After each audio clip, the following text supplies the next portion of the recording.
পিলারে বিদস্তেগে বড় পীর আব্দুল কাদের জিলানী হক পথকে অনুসরণ করার জন্য বাতিল ও পীরকে বুঝতে পেরেছিল।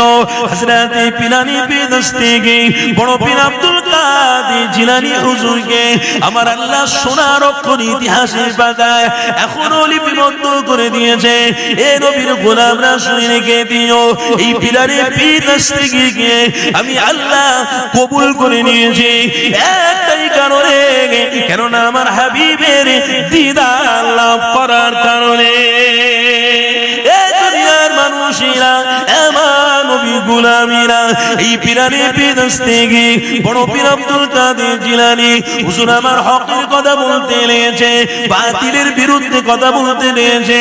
এই পিলারে বিদস্তেগে বড় পীর আব্দুল কাদের জিলানী হকের পথ চলতে চলতে চলতে হঠাৎ করে দিনের দাওয়াত দিতে দিতে একটা গায়ের মুসলমান ব্যক্তিও আমার পিলারে বিদস্তেগে বড় পীর আব্দুল কাদের জিলানীর অনুসারী হয়ে গেছে। এই দুনিয়ার মানুষ রে আমার নবী দিওয়ানারা শুনে রেখে দিও, পিলারে বিদস্তেগে হক পথকে অনুসরণ করে থাকার জন্য আমার নবীকে সত্য বলে মেনে নেওয়ার জন্য পিলারে বিদস্তেগে আল্লাহ মাকাম বানিয়েছে, সাহায্য করেছে, গায়েব থেকে আল্লাহ সাহায্য পাঠিয়েছে। এই পিলারে বিদস্তেগের অনুসারীদেরকে একটু শুনিয়ে দি, আরে কি পীর আল্লাহ তোমার আমার জন্য বানিয়েছিল। পীরের পীর জিলাকে বলা হয় গাউসুল আজম বড় পীর আব্দুল কাদের জিলানী হুজুর আমার এমন করে বাগদাদ শরীফের জমিনে হেঁটে হেঁটে বেড়াতে লাগে। তিনার আদর্শ, তিনার চলাফেরা, তিনার খাওয়া দাওয়া দেখে মানুষ উৎফুল্ল হতে লাগলো, আনন্দ পেতে লাগলো। এ দুনিয়ার মানুষের এক তারিখে পিলারে বিদস্তেগে বড় পীর আব্দুল কাদের জিলানী হুজুরের অনুসারী রাস্তায় যেতে যেতে পীরের কথা বলতে বলতে যাচ্ছে। হঠাৎ করে একটা মানুষ দাঁড়িয়ে গিয়ে ওই পিলারে বিদস্তেগে বড় পীর আব্দুল কাদের জিলানী অনুসারীটার কাছে অর্থ নিয়ে দান করতে লেগেছে। এ দুনিয়ার মানুষের ঠিক ওই সময়তে পিলারে বিদস্তেগের মুরিদটা জানাতে লাগলো, আপনাকে চিনি না জানি না, আমার পীরের নাম বলতে আপনি আপনার পকেট থেকে টাকা দিচ্ছেন, কি ব্যাপার, কিসের জন্য আপনি এটা দিতে লেগেছেন? ঠিক ওই সময়তে ওই মানুষটাও বলতে লেগেছে, এ বাবা তুমি যে পীরের নাম বললে ওই পীরও আমার পীর। আরো জোরে বলুন। এ দুনিয়ার মানুষের ওই সময়তে তিনি বলতে লেগেছে, আমার পীরকে আমি এতটা মহব্বত করি, আমার নিজের অর্থ তোমাকে দিতে লেগেছে, কেননা তুমি আমার পীরের নাম বলেছো, তুমি আমার পীরের নামকে বলেছো, পীরের নামেতে আমি টাকা দিয়েছি। এই যুবকেরা ওই পিলারে বিদস্তেগে বড় পীর আব্দুল কাদের জিলানীর ভক্ত মুরিদটা বলতে লাগলো, শুনেছি আপনি নাকি গায়ের মুসলমান, আপনার অর্থ নেওয়া আমার জন্য যাবে না। ঠিক ওই সময়তে বলতে লেগেছে, এ বাবা তুমি যেমন পিলারে বিদস্তেগে অনুসারী হয়ে গেছো, আমিও আমার পীরের অনুসারী হয়েছি, সাথে সাথে আল্লাহ তার রাসূলকে মহব্বত করে ঈমান এনে নিয়েছি। আরো জোরে বলুন। গায়ের মুসলমান ব্যক্তিটা বলছে, তুমি তোমার পীরকে যেমন ভালোবেসেছো, আমিও বড় পীর আব্দুল কাদের জিলানীর সাথে সম্পর্ক করে আমিও চুপি চুপি তেনার ভক্তের হাত দিয়ে, তেনার মুরিদের হাত দিয়ে আমিও ইসলামের ঈমানের কলেমা পড়ে ফেলেছি। দেখেছেন, হককে মানুষ হক বলেই মানবে, অত সহজ নয়। গায়ের মুসলমান ব্যক্তি তিনি আমার বড় পীর সাহেবের হাতে হাত দিয়ে ঈমান এনে নিয়েছে। এই যুবকেরা আমার নবীর গোলামরা শুনে রেখে দিও, ওই পীরানে পীর দস্তগীর বড় পীর আব্দুল কাদের জিলানী হুজুরের অনুসারীটা, গায়ের মুসলমান অনুসারীটা চুপি চুপি ঈমান এনে নিয়ে নিজে নিজে কোরআন পড়তে শিখে গেছে, নিজে নিজে নামাজের তরিকা শিখে গেছে, রোজার মাসে রোজাও রাখতে শিখে গেছে। এ যুবকেরা, তরুণীরা, আব্বারা, তিনি দলপে অল্পে কোরআন নামাজ রোজা সবকিছু করছে চুপি চুপি, কেউ জানে না। গ্রামের লোক যদি জানে তাহলে বিরোধী বেড়ে যাবে। তেনার অনেক ধন সম্পত্তি রয়েছে, সব সম্পত্তি গুলো মানুষ নিয়ে আত্মসাৎ করে ফেলবে। তাই নিজেকে গোপন রেখে দিয়ে পীরানে পীর দস্তগীর বড় পীর আব্দুল কাদের জিলানী অনুসারী হয়ে গিয়ে চুপি চুপি নামাজ রোজা হজ যাকাত দান খয়রাত করতে লেগেছে। এ যুবকেরা, এক তারিখে দেখতে পাওয়া যায় ওই পীরানে পীর দস্তগীর বড় পীর আব্দুল কাদের জিলানী ভক্ত মুরিদরা দুনিয়ার জমি ছেড়ে বিদায় নিলেন। ইন্না লিল্লাহি ওয়া ইন্না ইলাইহি রাজিউন। ওই দুনিয়া ছাড়ার কথাটা চারিদিকে খবর হয়ে গেল। এমন সময় তিনার পাড়া প্রতিবেশী সবাই মিলে ওই মানুষটাকে নিয়ে তেনাদের নীতি রীতি অনুযায়ী পৈরজ্জে জ্বালাতে লাগলো। কাঠের ব্যবস্থা করে নিয়ে ওই কাঠের উপরে রেখে তিনাকে আগুনে পোড়াতে লেগেছে। এর নবীর গোলামরা শুনে রেখে দিও, যাদের অন্তরে নামাজ রোজা হজ যাকাত এক কথায় মুহাম্মদ রাসূলুল্লাহ রয়েছে, কাঠের আগুনের কোন শক্তি নেই, তার একটা অপশম পুড়িয়ে দেখাবে। এ যুবকেরা, আমার নবীর গোলামরা, কি নবীর গোলাম, দেখো দেখো কি নিজের দিলকে অন্তরকে পরিষ্কার করেছিল। দেখো পীরের সোহবতে থেকে থেকে হকের পথকে অবলম্বন করে ফেলেছে, পীরের সোহবতে থেকে থেকে হককে অনুসরণ করে এগিয়ে চলে গেছে। এই নবীর গোলামেরা ওই পীরানে পীর দস্তগীরের ভক্ত মুরিদটাকে নিয়ে গ্রামের মানুষরা আবার আরেকটা জায়গায় কাঠের আগুনের ব্যবস্থা করলো, সেখানে তাকে পুরানোর ব্যবস্থা করা হলো। তেনার দেহ সেখানেও পুড়ছে না। আবার আরেকটা জায়গাতে কাঠের আগুনের ব্যবস্থা হলো, সেখানে তেনাকে পুরানোর ব্যবস্থা হলো, সেখানেও তেনা দেহটা পুরানো যাচ্ছে না। সবাই মিলে আশ্চর্য হয়ে গেছে, কাঠ পুড়ে ছাই হচ্ছে, মানুষ পুড়তে যাচ্ছে না, কি ব্যাপার? সবাই আলোচনা করে নিয়ে ওই মানুষটাকে সমুদ্রের মধ্যে ভাসিয়ে দেওয়া হলো।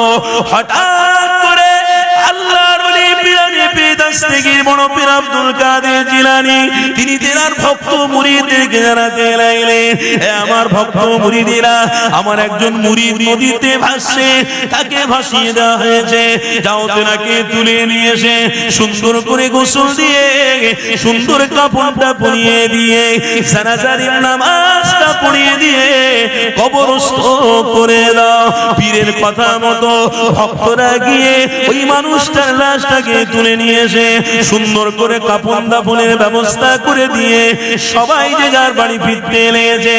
এ যুবকেরা, তরুণীরা, আব্বারা, কিছুদিন যাওয়ার পরে পীরানে পীর দস্তগীর বড় পীর আব্দুল কাদের জিলানী তিনার ভক্ত মুরিদদের নিয়ে ওই রাস্তা দিয়ে হেঁটে হেঁটে যাচ্ছিলেন। হঠাৎ করে বলতে লেগেছে, এ বাবারা বাবারা, দেখো ওই যে কবরটা দেখা যাচ্ছে, ওই কবরটা ভেঙে গেছে, ওই কবরটাকে একটু ঠিক করে দাও। সবাই মিলে কবরটা ঠিক করতে গিয়েছে। ওই কবর ঠিক করতে গিয়ে কেমন কারলা তেমনি দেখেছে সুন্দর অবস্থায়, এবং কবর থেকে খুশবু বেরোতে লেগেছে।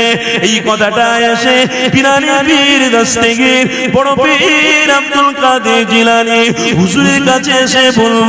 সেই সময় পীরানে পীর জানাতে লেগেছে, আমার ভক্ত মুরিদেরা, যেনার কবর থেকে তোমরা খুশবু পেয়েছো, যেনার কবরটা সুন্দর দেখতে পেয়েছো, উনি অন্য কেউ নয়, উনি গায়ের মুসলমান থেকে পীরানে পীরের অনুসারী হয়ে ইসলাম গ্রহণ করেছিল, যেনাকে জ্বালানো হয়েছিল জলে, নদীতে লাশ পড়া ছিল, এনাকেই দাফন করার ব্যবস্থা করা হয়েছিল।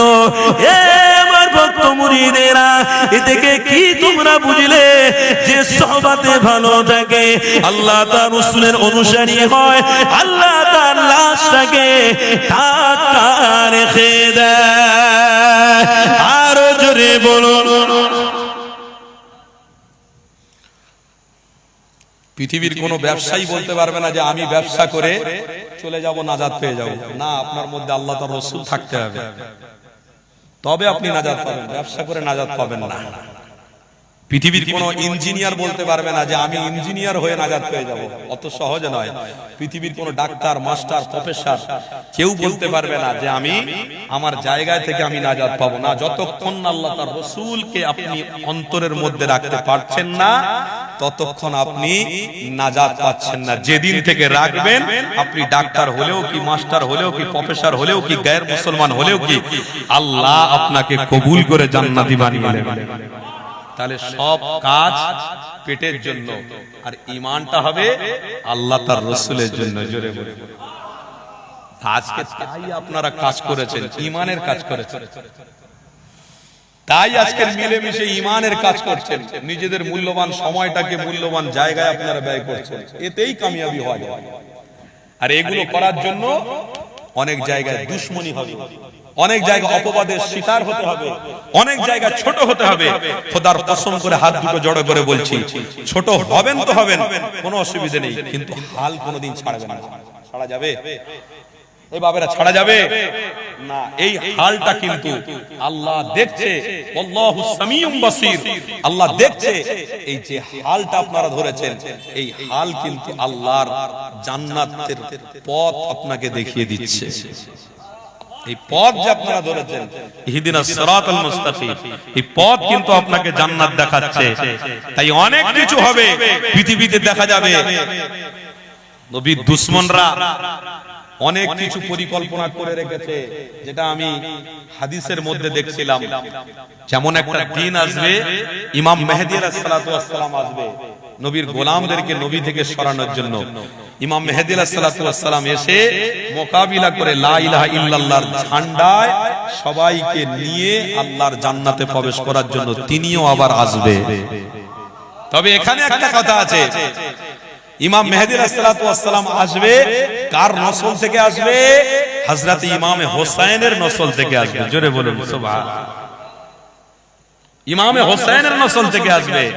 তারপরে মানুষ কালো অন্ধকার মেয়েকে ছন্নিত হয়ে যাবে, নিজেরা বলবে আমরা আমাদের জায়গা ঠিক আছি, কিন্তু কিছু সংখ্যক হামলা হবে। তার মানে আল্লাহর গজব হবে। এই গজবে হাজার হাজার লক্ষ লক্ষ মানুষ মরে যাবে, শেষ হয়ে যাবে। কিছু সংখ্যক মানুষ বেঁচে থাকবে। এই কিছু সংখ্যক মানুষ বেঁচে থাকতে থাকতে কিছু সংখ্যক, ধরুন 4 কোটি মানুষের মধ্যে 3 কোটি মানুষকে আল্লাহ মেরে দেবে। আল্লাহ গজব দিয়ে, হামলা দিয়ে মেরে দেবে, শেষ করে দেবে। 1 কোটি মানুষ থাকবে। 1 কোটি মানুষের মধ্যে 10,000 মানুষ পাক্কা খাঁটি ঈমানদার থাকবে। আপনার 10 কোটির মধ্যে 10 কোটি ঈমানদার থাকবে। কিন্তু এই ঈমানদারদেরকে আবার ঈসা নবী এসে, আবার ঈসা নবী আসার আগে কে আসবে? দাজ্জাল আসবে। এই দাজ্জাল এসে 10 কোটি মানুষকে আবার বিভ্রান্ত করার চেষ্টা করবে। এই আপনার 1 কোটি মানুষকে, এই 1 কোটি মানুষকে বিভ্রান্তি করার চেষ্টা যখনই হবে, তখন ঈসা নবী এসে এই 1 কোটি মানুষকে আবার সঠিক রাস্তা দেখাবে। আলহামদুলিল্লাহ, এই 1 কোটির মধ্যে আবার কতগুলো দাজ্জালের অনুসারী হবে, কতগুলো ঈসা নবীর অনুসারী হবে। ওই ঈসা নবীর অনুসারীদেরকে আমার আল্লাহ জান্নাতি হিসেবে কবুল করে নেবেন। এই বিপদ আস্তে আস্তে করে আসছে, তবে কবে আসবে আল্লাহু আলাম, আমরা কেউ জানে না। কিন্তু এখন থেকে আমাদেরকে মজবুত হতে হবে। ঠিক না ভুল বলছি? এখন থেকে তৈরি হতে হবে। সেটা ওয়াজের মাজলিসে হোক, নামাজের পার্টিতে হোক, মাদ্রাসায় হোক, খানকায় হোক, দাদা হুজুরের খানকায় হোক, আল্লামা হুজুরের খানকায় হোক, যেখানে হোক আপনাদের নাম লিখিয়ে দিতে হবে। আল্লাহ স্যালেন্ডার হচ্ছি, আমরা ঈসা নবীর দলের লোক, আমরা ইমাম মেহেদী আলাইহিস সালাম দলের লোক, আমরা দাজ্জালের লোক নয়। আপনারা যখন স্যালেন্ডার হচ্ছেন, তখনই কিন্তু আপনাদেরকে আল্লাহ 400 কোটি মানুষের মধ্যে 300 কোটি মানুষ যে মারা যাবে, আল্লাহ আপনাদেরকে মারবে না। কারণ আল্লাহ বলছেন, যত আমার বান্দা আমার দাসত্ব করবে, আমার রাসূলের দিকে থাকবে, আমি আল্লাহ তাদের হায়াতকে আরো বেড়িয়ে দিতে থাকবো। আমি আল্লাহ তাদেরকে পছন্দ করব যে তারা খুঁড়ো হয়ে যাক, বুড়ো হয়ে যাক, লাঠি ধরুক, তারা আমার ইবাদত আরো বেশি করুক, কেন আমাকে ভালো লাগে। আমি আল্লাহ আমার দাসত্ব যারা করে আমার খুব ভালো লাগে, আমি তাদেরকে বেঁচে রাখবো। 4 কোটি মানুষের মধ্যে 3 কোটি মানুষকে মেরে দেবে যারা মাথায় টুপি, মুখে দাড়ি রাখতো, কিন্তু এই সমস্ত কর্মকাণ্ডদের যোগ ছিল না, যাদের মজবুতির মধ্যে তারা রাখতো না, তাদের নিজের জীবনকে নিজের স্টাইলে চলাতো, সেই অনুযায়ী তারা সেই মতো তাদেরকে দুনিয়া ছাড়তে হবে। 1 কোটি মানুষ পৃথিবীতে থাকবে, এই 1 কোটি মানুষকে আবার বিভ্রান্ত করার চেষ্টা হবে, কিন্তু 1 কোটি মানুষই সলিড ইমাম মেহেদী আলাইহিস সালামের অনুসারী এবং ঈসা নবীর অনুসারী হয়ে তারা আল্লাহর জান্নাতে পৌঁছাবে। জোরে বলুন সুবহানাল্লাহ। তা আজকের আমরা যে ভালো কাজ করছি, আমরা আমাদের নীতির জায়গায় যে ঠিক আছি, এটা আল্লাহকে দেখাচ্ছি না দেখাই? এই কথা বলো, এটা আল্লাহ দেখছেন না দেখেন? আল্লাহ যখন দেখছেন, ইনশাআল্লাহ করোনার মতো এত বড় রোগে আল্লাহ আমাদেরকে হেফাজত করেছেন না করেন? এই বলেন করেছেন না করেন? তাহলে করোনাতে কত বড় লোক, পয়সাওয়ালা, গরিব লোক, ভ্যানওয়ালা মারা গেছে না জানেন? কত টুপিওয়ালা, দাড়িওয়ালা মারা গেছে না গেছে? তার ভিতরে আল্লাহ আমাদেরকে হেফাজত রেখেছে। তদরূপ কার ঈমান আল্লাহ পছন্দ করে সেটা আল্লাহ জানে, কোন মৌলী সাহেব জানে না, কোন পীর সাহেব জানে না। কথা ঠিক না ভুল বলছি? কার ঈমান আল্লাহ কবুল করেছে, কার ঈমানের প্রতি আল্লাহর রাসূলের প্রতি ভরসা ইয়াকিন আছে, সেটা আল্লাহই জানে, কেউ জানে না দুনিয়ার মানুষ। তো সেইখানে আল্লাহর বান্দারা যত কাতার মজবুত করবে, তত আমার আল্লাহ তাদের হায়াত বাড়িয়ে দেবে। জোরে বলুন সুবহানাল্লাহ। হক পথ অবশ্যই ধরে থাকলে আল্লাহকে খুশি করা যাবে, আর হক পথ ছেড়ে দিয়ে কোন মানুষের দেখানো পথ অনুসরণ করলে আল্লাহকে খুশি করা, এই বলুন, আল্লাহকে খুশি করা যাবে না। তা আজকের হক পথ যে আপনারা অবলম্বন করেছেন, হক রাস্তায় যে আছেন, এতে আপনারা খুশি? কথা বলুন, এতে খুশি? খুশি না? এই যে হক পথে আপনারা আছেন, এতে খুশি নয়? খুশি তো তাকবীর দেন না, নারে তাকবীর। না হচ্ছে না, মোহাব্বতে দেন নারে তাকবীর। মুজাদ্দিদ জামানের হক সিলসিলা, হেজবুল্লাহ দাদা পীরের হক সিলসিলা, মাসলাকে মুজাদ্দিদ জামান, মাসলাকে মুজাদ্দিদ জামান, আহলে সুন্নাত ওয়াল জামাআতের অনুসারীগণ, আহলে সুন্নাত ওয়াল জামাআতের অনুসারীগণ নারে তাকবীর। আমার বাপ ভাইরা, আলোচনায় আপনারা কষ্ট পাচ্ছেন নাকি? অসুবিধা হচ্ছে আপনাদের? মোহাব্বতে একটু দরুদ শরীফ পড়া যাবে? ভালোবাসায় জান খুলে প্রাণ ভরে একটু দরুদ শরীফ পড়ুন। দরুদ শরীফ আল্লাহুম্মা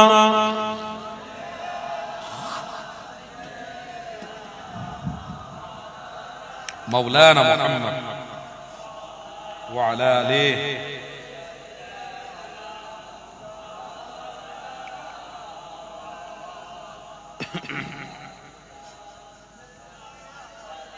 سيدنا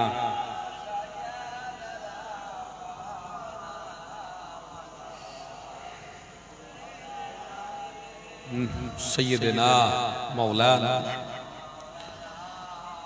বলুন না সকলে সাল্লাল্লাহু তাআলা আলাইহি ওয়াসাল্লাম। রাসূলের দিওয়ানারা একটু শোনো মনোযোগ দিয়ে, কবি কি বলছে।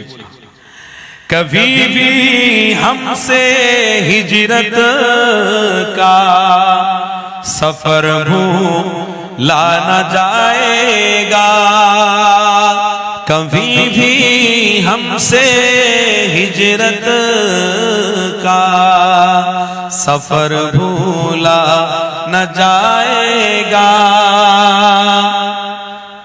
कभी भी हमसे हिजरत का, कभी भी हमसे हिजरत का सफर भूला न जाएगा, अबू अय्यूब अंसारी का घर कभी भूला न जाएगा। जरा बोलो ना सुभान अल्लाह। এই হকের পথকে আপনারা সাপোর্ট করছেন বলে ছোট্ট একটি কবিতা আপনাদের কাছে শোনাচ্ছি, শের আপনাদের কাছে শোনাচ্ছি।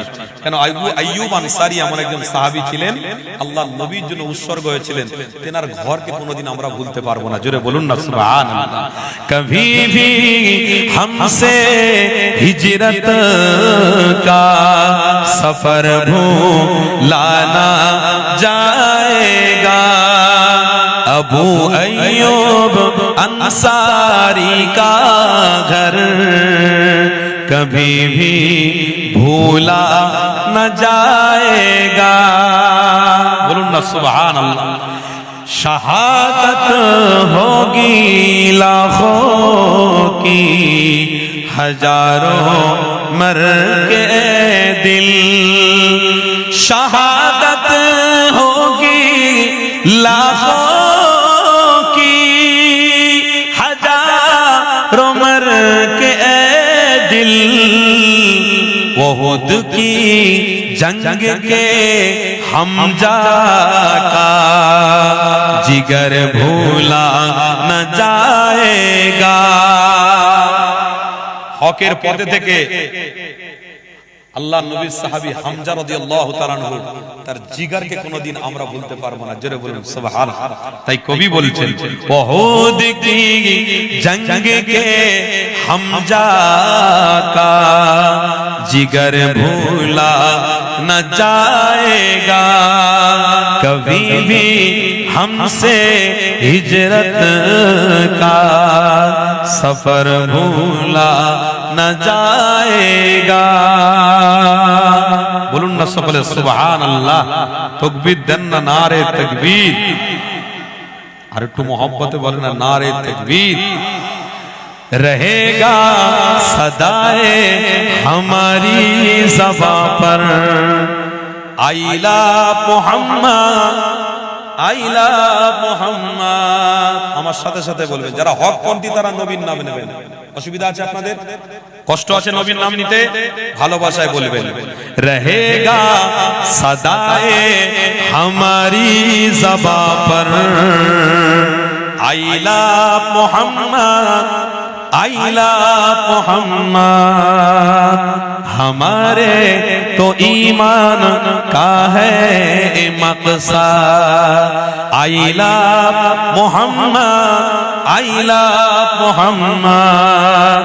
नबी की मोहब्बत का इकरार करना, नबी से वफाओं का इजहार करना, नबी की मोहब्बत का इकरार करना, नबी से वफाओं का इजहार करना, मोहम्मद मोहम्मद की प्रचार करना। জোরে বলুন না সুবহানাল্লাহ। নবীর প্রচার প্রসার আমরা করব না, বন্ধ করে দেব? এটাই কবি বলছে, मोहम्मद मोहम्मद की प्रचार करना, फर्ज हम से सरकार से प्यार करना। जरे बोलूं ना सुभानअल्लाह। मोहम्मद मोहम्मद की प्रचार करना, फर्ज हम पे सरकार से प्यार करना।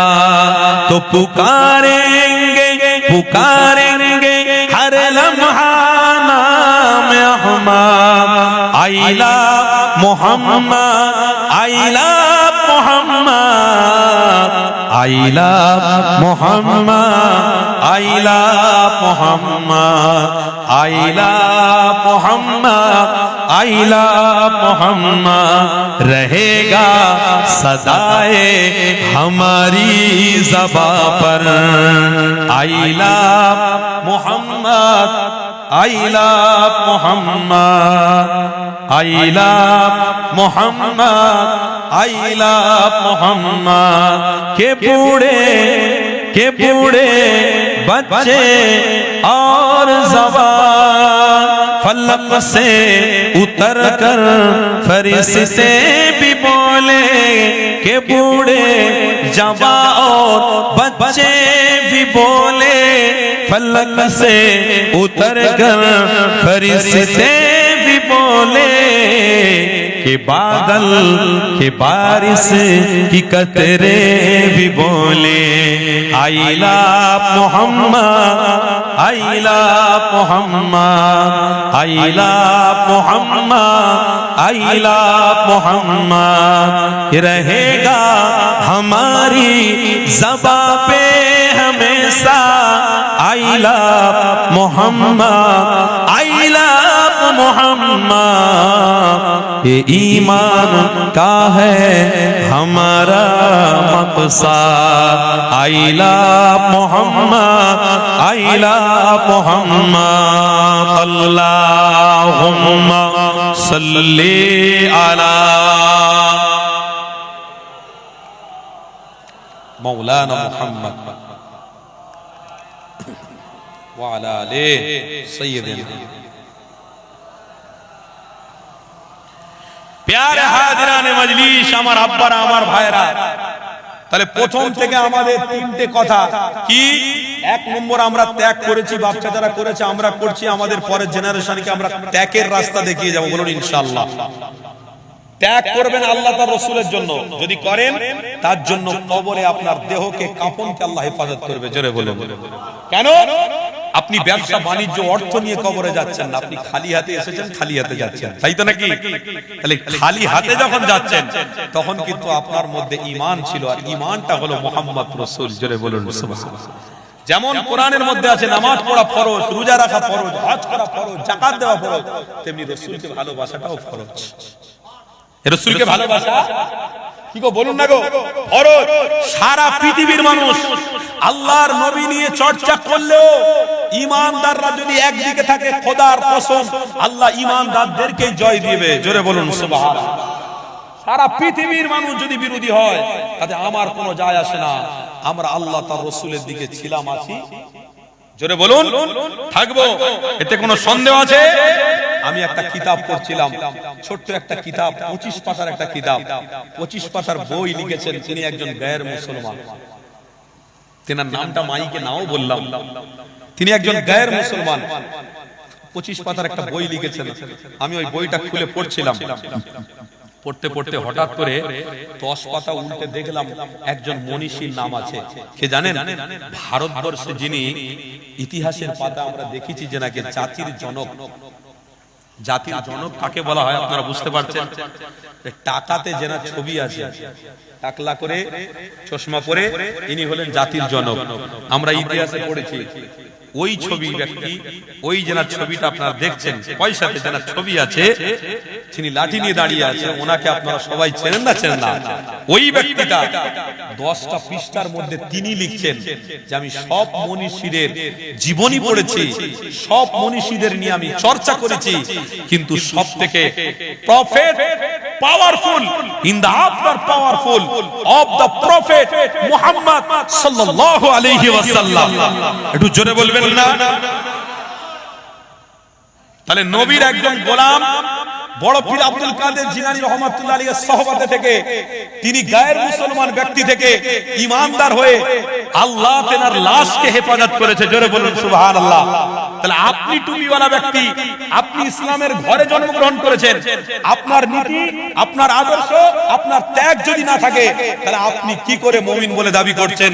একটু ভেবে দেখবেন বালিশে মাথায় দিয়ে যে আমার জীবনটা কোন দিকে যাচ্ছে, আমার যৌবনটা কোন দিকে যাচ্ছে।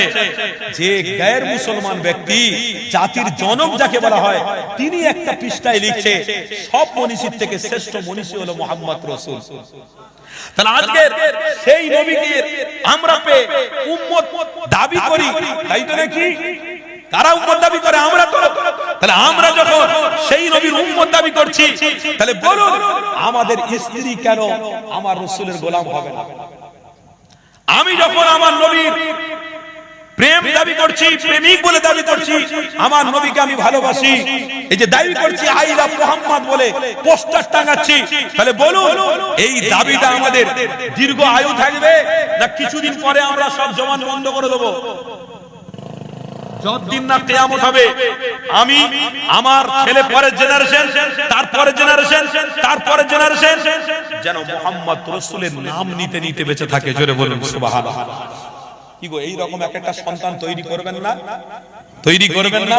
সন্তানদেরকে ডাক্তার করবেন, মাস্টার করবেন, প্রফেসর করবেন। আলহামদুলিল্লাহ, প্রথমে তাদেরকে দ্বীনি শিক্ষা অর্জন করাবেন। দ্বীন যদি তাদের মধ্যে থাকে, ডাক্তার হলেও প্রফেসর হলেও কিন্তু সুন্নাতে নববীর উপরে তারা থাকবে। আমি অধিকাংশ জায়গায় দেখেছি নার্সিংহোমে মুখে দাড়ি আছে, মাথায় ছেলেদের টুপি আছে। বিশ্বাস করুন, নার্সিংহোমে এমনও আমার কওমের ছেলেরা আছে, নার্সিংহোমে অনেক সমাজের কাজ করছে, অনেক সেবা করছে। তারপরেও দেখলাম যখন আসরের নামাজ হয়ে গেছে, আজান হয়ে গেছে, তখন নামাজের জন্য তারা মসজিদে লাইন দিচ্ছে। বলুন আলহামদুলিল্লাহ।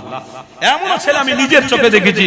বিশ্বাস করুন, ওষুধের দোকানে মানুষরা দাঁড়িয়ে আছে, ওষুধ দেবে, তাদের কাছ থেকে 5টা মিনিট সময় চেয়ে নিচ্ছে। 5টা মিনিট অপেক্ষা করুন, আমি শুধু আল্লাহকে সেজদা দিয়ে আপনার কাছে ফিরে আসবো। আপনাদের সব কাজকে আমি সারা দিন মেটাতে পারি, কিন্তু এক ওয়াক্ত নামাজ যদি আমার কাজা হয়ে যায়, আমি এটা নাও পেতে পারি। জীবনে আমি পাবো না, হয়তো কাজাও পড়ার সুযোগ আল্লাহ নাও দিতে পারে। তাই এমনও আমি ডাক্তারকে দেখেছি। কেন তারা এটা করছে? কেন? কারণ তারা জানে এই দুনিয়ার সমস্ত জিনিস আমাকে নাজাত দেবে না। আমাকে যদি নাজাত দেয়, তো আমার এই হরা ঈমানটা আমাকে নাজাত দিয়ে দেবে, আমার হক পথটাকে আমাকে নাজাত দিয়ে দেবে, বারহাক আমার ত্যাগটাকে নাজাত দেবে। আল্লাহ 24টা ঘন্টার মধ্যে 8 ঘন্টা ঘুমিয়েছি, আল্লাহ 8 ঘন্টা আপনার ত্যাগের জন্য, ঈমানকে মজবুত করার জন্য নামাজ, রোজা, তাসবিহ, তাহলিল করেছি। আল্লাহ দেখছে না দেখেন? দেখছে না দেখেন? তাহলে এখন থেকে আপনাদেরকে অবশ্যই মজবুত হতে হবে, আপনার স্ত্রীদেরকে মজবুত করাতে হবে। আপনি যদি নামাজি হন, নামাজ পড়ে এসে আপনি যদি বাড়িতে ঢোকেন, ঢুকে আপনার স্ত্রীকে যদি বলেন কই গো খাবার দাও, আর আপনার স্ত্রী কোথায় ছিল, রান্না করছিল, নাপাক অবস্থাতে খাবার দেবে, আপনি খাচ্ছেন নাপাক অবস্থাতে, আপনার ছেলে খাচ্ছে নাপাক অবস্থাতে, কোথায় কি অবস্থায় মোবাইল ঘেটেছে, আপনি জানেন নামাজ পড়তে গেছে, সেই তালে হয়তো অন্যজনের সঙ্গে কথা বলেছে, সেই তালে হয়তো অন্যজনের সঙ্গে সম্পর্ক করেছে, আর আপনি এসেছেন ধড়পড় করে মোবাইলটা রেখে দিয়ে বাড়িতে এসে ভাত খুলে আপনাকে দিচ্ছে। আপনি ওই স্ত্রীর ভাত খেয়ে কোনোদিন আশা করতে পারবেন না যে আপনার রক্তটা ঠিক আছে। না, আপনি ঠিক আছেন, কিন্তু আপনার স্ত্রীকে ঠিক রাখার জন্য আপনি চেষ্টাও করেননি। আল্লাহর ওয়াস্তে দুটো হাত জড়ো করে বলে যাচ্ছি, দুটো হাত জড়ো করে বলে যাচ্ছি, আপনি যখন নামাজের বুদ্ধি হয়েছেন, নামাজের মধ্যে আপনি মুগ্ধ হয়েছেন, সময় ত্যাগ করছেন, তখন আপনার স্ত্রীকেও নামাজের মধ্যে সময়টাকে ত্যাগ করানোর জন্য চেষ্টা করেন। কেন? আপনি নামাজি হলে, আপনার স্ত্রী নামাজি হলে, আপনি নামাজ পড়ে আসবেন, আপনার স্ত্রী ওযু অবস্থাতে আপনাকে ভাত দেবে। খোদার কসম, ওই ওযু অবস্থাতে ভাত দিলে ইনশাআল্লাহ আপনার রক্ত বারক্ত, আপনার সন্তানদের আখলাক চরিত্র সবকিছু ঠিক থাকবে। কেন? ওযুর বরকতে থাকবে। জোরে বলুন সুবহানাল্লাহ। অবশ্যই আমাদের বাড়ির সিস্টেমকে পরিবর্তন করতে হবে। না আজ শুধু আমরা নবীকে ভালোবাসি, নবীকে ভালোবাসি বলে বলে বেড়ালে হবে না বাপ। আমাদের জীবনকে উৎসর্গ করতে হবে। প্রথম টার্গেট, আর জাহান্নামের আগুন থেকে প্রত্যেককে বাঁচাতে হবে, এটা একটা টার্গেট থাকবে, তাই তো নাকি? জাহান্নামের আগুন থেকে বাঁচাতে গেলে হক পথ ধরতে হবে, আর হক পথ ধরতে গেলে, বুজুর্গ হতে গেলে আল্লাহর ওলির সহবতে থেকে নামাজ পড়তে হবে। 5 ওয়াক্ত নামাজ আমাদের দ্বারা হচ্ছে তো ইনশাআল্লাহ? কি গো বাপ ভাইরা একটু বলুন না, হচ্ছে তো নাকি? 5 ওয়াক্ত নামাজ সব পড়া হচ্ছে তো? আল্লাহ কবুল করেন, বলুন না আল্লাহ। তাকবীর দেন না, নারে তাকবীর। আরো জোরে বলুন না, নারে তাকবীর। সিলসিলায়ে হক মুজাদ্দিদে জামান, মাসলাকে মুজাদ্দিদে জামান। তাহলে শুধু একা হক পথে থাকবেন না, আপনার স্ত্রী, আপনার পরিবারকে হক পথে রাখবেন। কি গো, একা থাকবেন না, পরিবারকে রাখবেন? তাহলে পরিবারকে যদি রাখেন, তাহলে আজ থেকে আপনাকে মজবুত হতে হবে। আপনার স্ত্রী আপনার কথা শুনবে, কথা তাই তো নাকি? আপনার পরিবার আপনার কথা শুনবে না। আজকে সিস্টেমটা পরিবর্তন হয়ে গেছে, আপনার কথা স্ত্রী শুনছে না, ও মনে করছে যে আমার স্ত্রী আমাকে তালাক দিক, আমি চলে যাই অন্য জায়গায় সংসার করব। এটা হচ্ছে না, হয় না? স্ত্রী চাচ্ছে যে আমাকে তালাক দিয়ে দাও, আমি চলে যাবো, এর সংসারে থাকবো না। খোদার কসম করে বলছি, এর জন্য দায়ী আপনি, এর জন্য দায়ী আমি, এর জন্য দায়ী আপনি। কেন? আপনি আপনার আদর্শের মধ্যে, রাসূলের আদর্শের মধ্যে আপনি ঢুকতে পারেন। আপনি যদি রাসূলের আদর্শের মধ্যে থাকতেন, আপনার স্ত্রী বাধ্য হয়ে আপনাকে চয়েস করতে আর বলতো, আল্লাহ আমার জীবনে এত সুন্দর স্বামী দিয়েছেন যে স্বামীটার ওসিলাতে আল্লাহ আপনার জান্নাতে স্বামী আর স্ত্রী আমরা একই সাথে থাকবো। আল্লাহর কাছে দোয়া হতো। কিন্তু আজ দোয়া তো আপনি করছেন আপনার স্ত্রীর জন্য, কিন্তু আপনার স্ত্রী দোয়া করছে, আপনার সন্তান দোয়া করছে। তাই বলি, আল্লাহর ওয়াস্তে আপনাদেরকে এখন থেকে মজবুত হন, আপনার পরিবারকে এখন থেকে মজবুত করুন, ইনশাআল্লাহ কামিয়াবি হওয়া যাবে, না হয় বেকার হয়ে যাবে। পীরানে পীর দস্তগীর বড় পীর আব্দুল কাদের জিলানী রহমাতুল্লাহ আলাইহি ফের ছোট্ট একটি কথা আমার মনে পড়ে গেল, একটা ছোট্ট আলোচনা আমার মনে পড়ে গেল, একটু বলি। যে পীরানে পীর দস্তগীর বড় পীর আব্দুল কাদের জিলানীর সোহবতে ছিলেন একজন পুরুষ, আর সেই সোহবতে থাকা ব্যক্তিটা তেনার স্ত্রীকে গিয়ে তিনি হকের বার্তা দিয়েছেন। তিনি সেই দিন থেকে তওবা করে বলেছেন, স্বামী আমার পীর যেটা বলবে আমি সেই পথটা অনুসরণ করে চলবো। তিনি বার্তা নিয়ে আসতেন, আর বড় পীর আব্দুল কাদের জিলানীর ভক্তটা গিয়ে তিনার স্ত্রীকে বোঝাতেন। খোদার কসম, বড় পীর আব্দুল কাদেরের ভক্তি একজন মেয়ে ছেলে তেনার স্বামীকে বলছেন, কই গো পীর সাহেবের কাছে একটু গিয়ে বলুন না, আল্লাহর কাছে ফরিয়াদ করতে, আমাদের খাওয়ার কোনো ব্যবস্থা নেই, তিনি যেন আল্লাহর কাছে ফরিয়াদ করে আমাদের খাওয়ার একটু ব্যবস্থা হয়। বড় পীর আব্দুল কাদের জিলানীর ভক্ত মুরিদটা মেয়ে ছেলেটা তার স্বামীকে বলল, তেনার স্বামী গিয়ে পীরানে পীর দস্তগীর বড় পীর আব্দুল কাদের জিলানী হুজুরের কাছে সালাম দিয়ে দাঁড়িয়ে পড়েছে। বড় পীর আব্দুল কাদের জিলানীকে যখনই বললেন, হুজুর আমি একটা বার্তা নিয়ে এসেছি, গ্রহণ করবেন? পীরানে পীর দস্তগীর বললেন, বাবা এদিকে আসো। কি? আমি বড় অভাবের মধ্যে আছি, একটু খাওয়ার ব্যবস্থা আপনার করা যাবে? বড় পীর আব্দুল কাদের জিলানী 2 কেজি আটা নিলেন, আটা নিয়ে বেঁধে দিলেন। শোনেন, এর মধ্যে শিক্ষা আছে, শোনেন। আটা দিয়ে বেঁধে ভালো করে বললেন, যাও এটা নিয়ে তোমার বাড়িতে রাখো, আর তুমি হক পথে আছো, আল্লাহ তোমার রিজিক এখান থেকেই করে দেবে। জোরে বলুন, আর জোরে বলুন। 2 কেজি আটা দিয়ে আল্লাহর ওলি গৌসুল আজম পীরানে পীর বলছেন, এই 2 কেজি আটা নিয়ে তুমি বাড়িতে রাখো আর হক পথে থাকো, নামাজ পড়া, আল্লাহ এখান থেকেই তোমার রুজির ব্যবস্থা করবে। আহ কি পীর আর কি মুরিদ! যেমন পীর বলে দিয়েছেন তেমন মুরিদ শুনেছেন। বাড়িতে গিয়ে ওই আটাটা নিয়ে তিনি চুপ করে রেখে দিলেন, আর সময় হলে আটার দড়িটা চুপ করে খুলে ওখান থেকে যতটুকু প্রয়োজন আটা নিতেন আর নিয়ে খেতেন। 1 দিন 2 দিন 3 দিন 4 দিন 5 দিন 6 দিন 1 মাস 2 মাস 3 মাস 5 মাস 40 মাস 40টা মাস আল্লাহর ওলির দেওয়া 2 কেজি আটা নিয়ে তিনি সংসার চালিয়েছেন। জোরে বলুন। কে বলেছে আল্লাহ দেয় না? কে বলেছে আল্লাহ দেয় না? আপনি হয়েছেন আল্লাহ, আপনি গোলামতি করেছেন আল্লাহর, করে দেখুন। খোদার কসম করে বলছি, আপনার অভাব আছে, আপনার অনটন আছে, আপনি আল্লাহর ঘরে গিয়ে সালাতুল হাজাতের 2 রাকাত নামাজ পড়ে একবার চান। আমি আমার নিজের কথা বলছি, বিশ্বাস করুন, আল্লাহর কাছে গিয়ে একটু কাঁদাকাঁদি করুন, বলুন, আল্লাহকে সাক্ষী রেখে বলছি, আল্লাহ আপনার ব্যবস্থা করে দেবে। হাজত আছে, কোন সমস্যা আছে, আল্লাহর ঘরে গিয়ে সাহায্য চান, বেশক আল্লাহ দেবে। পীরানে পীর দস্তগীর বড় পীর আব্দুল কাদের জিলানী তেনার ভক্ত মুরিদটা 2 কেজি আটা নিয়ে 40 মাস চালিয়েছেন। জোরে বলুন না সুবহানাল্লাহ। 40টা মাস 2 কেজি আটা নিয়ে তিনি চালিয়েছেন। হকের উপরে থাকলে আল্লাহ চালায়। তারপরে ওই যে ওই হকে থাকতে গেলে একটু হড়কে যায়, শয়তান ইবলিস ধোঁকা দেয়, ব্যাস দাদা বড় পীর আব্দুল কাদের জিলানী হুজুরের মুরিদটা কোন একটা কাজে চলে গেলেন, স্ত্রী একা বসে আছেন, বসে তখন মনে মনে করছেন, আল্লাহ আমরা এতদিন আটা নিচ্ছি আর আটাটার খাওয়ার ব্যবস্থা হচ্ছে, দেখি একবার খুলে ঝেড়ে ভালো করে কোথায় থেকে আটাটা আসে। তাহলে বিশ্বাসটা কোথায় গেল? বিশ্বাসটা কোথায় গেল? ধ্বংস। ওই মেয়ে ছেলের দ্বারায় সবকিছু হয়।